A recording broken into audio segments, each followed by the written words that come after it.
जहाँ तक पढ़ाए थे सब लोग देखिए, बैठ जाइए क्लास में।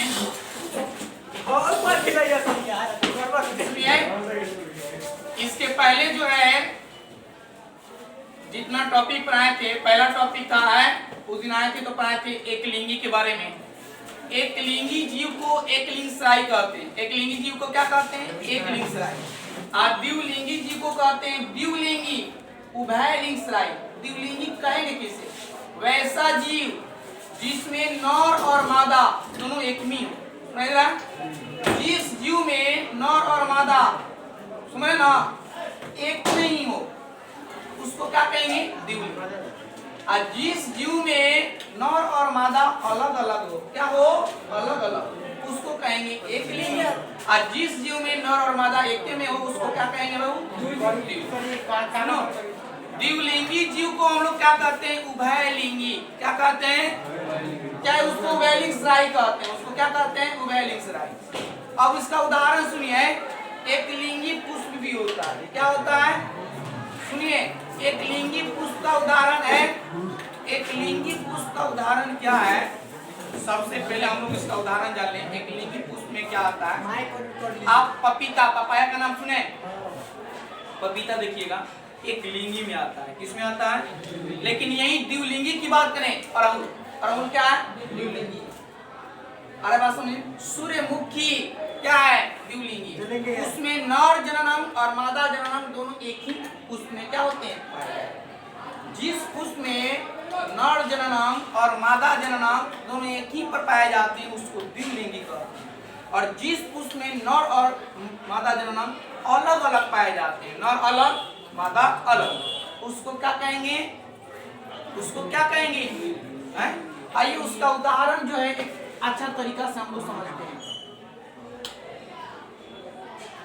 गांधी एक पुष्प हो गया और मान लिया यहाँ से है ये पुष्प जो है गांधी जी, और ये जो पुष्प हुआ ये दो पुष्प। पुष्प कितना है? एक है। पुष्प कितना है? पुष्प की जो संख्या है एक है, लेकिन इसका जो नाम हो गया बाबू नर। हई क्या हो गया? नर, माने नर का भाग हो गया। हई का हो गया? मादा। किसका भाग हो गया? तो मादा जननांगिया हो गया और नर जननांगिया हो गया। अब देखिए, एक के पुष्प पर मादा भी आ गया और एक के पुष्प पर क्या आ गया? तो यह पुष्प को हम लोग क्या कहेंगे? इस पुष्प को हम लोग कहेंगे द्विलिंगी। इस पुष्प को हम लोग क्या कहेंगे? माने जिस पुष्प में नर और मादा जननांग एक ही पुष्प है, नहीं था अलग अलग पुष्प पर। तो इसमें देखिए मादा जननांग एक में है और नर जननांग क्या है? एक ही पुष्प है, एक ही पुष्प है। इसमें भी एक मादा और इसमें क्या है? इस पुष्प को क्या कहेंगे? द्विलिंगी पुष्प। क्या कहेंगे? लेकिन अगर यही बना दिया जाता, जान लीजिए यही पुष्प जो है इस तरीका से होता है लड़का, यही पुष्प को हम लोग इस तरीका से बना देते हैं। किस तरीका से? जैसे मान लिया जाए, अब देखिए यह पुष्प निकल गया ना है, यह पुष्प निकल गया, लेकिन यह पुष्प जो है खाली एक मादा है। क्या है? पहचान में जाएगा? अब पहचान में आ रहा है? भाई खाली क्या है? मादा का भाग एक के गो है। इसमें कौ जननांग है? एक के गो है। इसमें कौ जननांग है? दो। तो इसलिए यह जो पुष्प होगा वह एकलिंगी होगा और ये जो पुष्प होगा द्विलिंगी होगा। अब आइए जंतु में चलते हैं। कुछ जंतुओं में चलते हैं, ध्यान दीजिए जंतुओं में। तो जंतुओं में अगर हम चलने की बात करें तो कुत्ता, मनुष्य, बिल्ली, ये सब जो है इस सब जितना जो है हम लोग किस में आते हैं? एकलिंगसराई। एक एक लिंग भैया, दो कहाँ का? हम लोग में एक ना लिंग है, तो एक लिंग है इसलिए हम लोग इसको क्या कहते हैं? एकलिंगी जीव। लिंग के आधार पर जीव को दो भागों में बांटा गया है। एकलिंगी सुना दिया? केचुआ, केचुआ का नाम सुने? वो दोनों जो है मादा और नर दोनों एक में होता है। केचुआ में मादा भी होता है और केचुआ जो है देखिएगा लुडुक लुडुक कर कभी आगे पीछे वो गति करता है, सीटी के द्वारा करता है। किसके द्वारा गति करता है? केंचुआ कभी इस तरह का ससुराल नहीं चलता।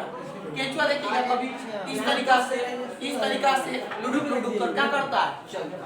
तो केंचुआ की जो चलने की गति होती है वो किसके द्वारा होता है? सीटी के द्वारा चलता है। केंचुआ में 8 गो दिल होता है। कौ दिल होता है? 4 गो मादा किया, 4 गो नहीं दिया ये सो कौ दिल होता है। तो जब हमनी होता दिल तब तो हमनी घूमने लगे। मनुष्य में दिल कब होता है? लेकिन कोष्ठ भावे 4 गो, दाया वाली बाया वाला नहीं दिया 4 गो। कोष्ठ भाव पर कोष्ठ चेंबर कहते हैं। कोष्ठ को क्या कहते हैं? चेंबर की जो संख्या है कितना? 4। चेंबर की संख्या कितना है? बहुत मजा लेता रहा, हंसता रहा। देखिए तो जंतुओं में यहाँ क्लियर हुआ। यहाँ तक जंतु के बारे में जान गए कि जंतुओं में कैसे होता है। ठीक है, जंतुओं में कौन से जंतु जो है एक लिंग में आएंगे, 2 लिंग में आएंगे। पुष्प में जान गए कि कौन से पुष्प एक लिंगी में आएगा, 2 लिंगी में आएगा, सब आसानी से भूल जाएंगे।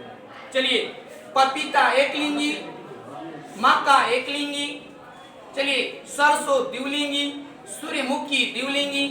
अरे बात समझ में? सूर्यमुखी अरहुल द्विलिंगी।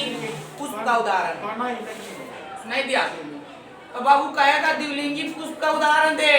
सरसों है, सरसों अरहुल सूर्यमुखी द्विलिंगी पुष्प के उदाहरण है। मक्का एक लिंगी है। क्या है? पपाया एक लिंगी प्लांट है। कौन सा है? एक लिंगी। तो एक लिंगी का उदाहरण क्या है आप समझ गए, और द्विलिंगी का उदाहरण क्या है आप ये भी समझ दिया। अब आते हैं एक चीज उस दिन बताए थे आपको, ध्यान दो, मध्य चक्र। कौन चक्र बताए थे? मध्य चक्र को इंग्लिश में बात करें तो इसको इंग्लिश में हम लोग कहते हैं नॉन प्राइमेट। क्या कहते हैं? Non primate. देखिए नाम से मध्य माने मादा में चलने वाली बता देते हैं। सुनिए बाह्य निषेचन और आंतरिक निषेचन भी बताएंगे। मध्य चक्र उस दिन बताए थे। मध्य चक्र जो है स्तनपायी जीवों में होता है। किसमें होता है? माने जो जीव बच्चा अपने जैसे उत्पन्न करे और उसको दूध पिलाए, स्तनपायी कहते हैं। और स्तनपायी जीवों में मध्य चक्र होता है, जैसे गाय, कुत्ता, बिल्ली, हिरण, चीता, सुनाई दिया, और चूहा। इस समय कौन सा होता है? मध्य चक्र होता है। क्या होता है? सुनाई दिया है? इसमें क्या होता है? मध्य चक्र। सुनाई दिया? और मध्य चक्र में क्या होता है? सुनिए इसकी अवधि जो 21 दिन की होती है। कितना दिन की होती है? इसमें नो लॉस ऑफ ब्लड, माने ब्लड का secretion, no loss of blood का सिक्रेशन नहीं होता है। जबकि अस्तनधारियों में, हम लोगों में नहीं, मादाओं में, औरतों में, लड़कियों में क्या होता है? ब्लड का सिक्रेशन। ठीक है, तो मासिक चक्र की जो जीवन अवधि होती है वो 28 से 29 दिन का होता है और महीना के अंत में होता है। किस अंत में होता है?